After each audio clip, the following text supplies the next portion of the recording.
There's the bug from Burger King. This is Michael Hurst at Highland Hill Farm, and he's going to tell us about a bug that was caught at Burger King. Yes, my grandpop always go out to Burger King every morning, and they always bring me back something. Sometimes it's sandwiches, sometimes it's a penny they find on the ground. Well, today they found this great big bug, and they have to bring it back to me. And I'll let you see it for a second, so I'm not going to show it for long. I believe that they caught a cicada inside Burger King. But apparently it got in there somehow through the door and it was flying around. And my crazy dad went over there and grabbed it with his hand. I don't know how, I don't know. I can't catch him when it's on a branch, but he caught it and I don't know.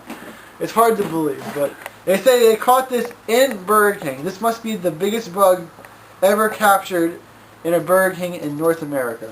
Okay, absolutely crazy.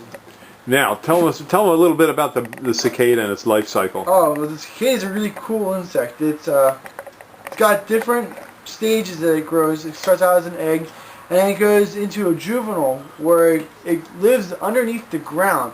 Now, there's different kinds. There's kinds that live for different periods of length. The most common is a 17-year life span, where it's underneath the ground for 17 years. There's another one that's for 21. And I don't know how common that is, but I don't think it's as common as the 17. But it lives underneath the ground by itself, solitary, very slow moving, feeds on the roots every now and then, but it's solitary, very long-lived insect, which is amazing. Then somehow, that we don't know, they all come up out of the ground in the spring, all out about the same time, and they go up and they become completely different. They become gregarious. They become part of a group. They are very noisy, very active, all during this very brief point in their life where they mate, they put more eggs in the ground, and then they die. It's absolutely weird how one population can lay its eggs, and all the eggs, they live underneath the ground for about 17 years, then without any form of communication between each bug, they all emerge at the same time. They all cluster together about the same area. They all make a bunch of noise. They mate and they die. It's just absolutely amazing that can happen. And it comes in, there are huge swarms, and in areas where there's these huge swarms, they fly all around. And so when you have a building that's next to a swarm that's outside, it's quite possible for those bugs to fly inside because they are all over. Yeah, that's but right. they're very difficult to catch. Oh, they are. I do catch them every now and then, but it takes a long time to catch. Another thing also is they do form in groups, and then when they're in groups, it's very, very noisy. And the early colonists, they always heard these plagues in Egypt about the cicadas and the locusts. And they heard this, and they always thought the same thing, like, oh, there's a plague coming, this is bad. And the Native Americans, when they heard it, they always thought there was an evil spirit around. So it is quite daunting when you hear a million of them in the trees, and that's all you hear is that. You don't hear any of the birds or anything because they're just so noisy. And you can eat these, can you not? I haven't, but I bet you could, yeah. What would be the best way to serve these? Sauteed? Yeah, probably, or just pop it in your mouth. I bet it's probably very crunchy. I bet it's crunchy. It'd be pretty cool if you put it in chocolate or something like that. Chocolate-covered cicada? Yeah. And then feed it to your enemies. Yep. Okay, well, thank you very much. Mike is here at Highland Hill Farm, and he answers all kinds of weird questions. He's a Mr. Know-It-All. Oh, sure. He knows all about bugs, bees, and trees and flowers. Yep. So if you have a question about your trees, give us a call. Mr. Michael here would be glad to answer them. His telephone number is 215-651-8329.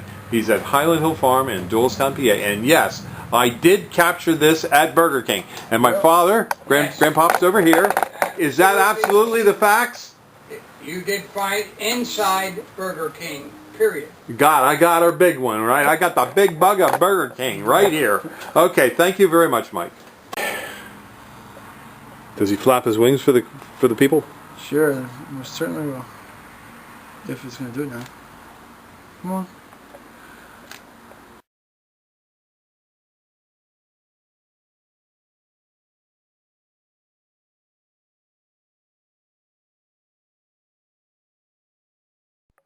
At Highland Hill Farm, we have a lot of different kinds of trees for you.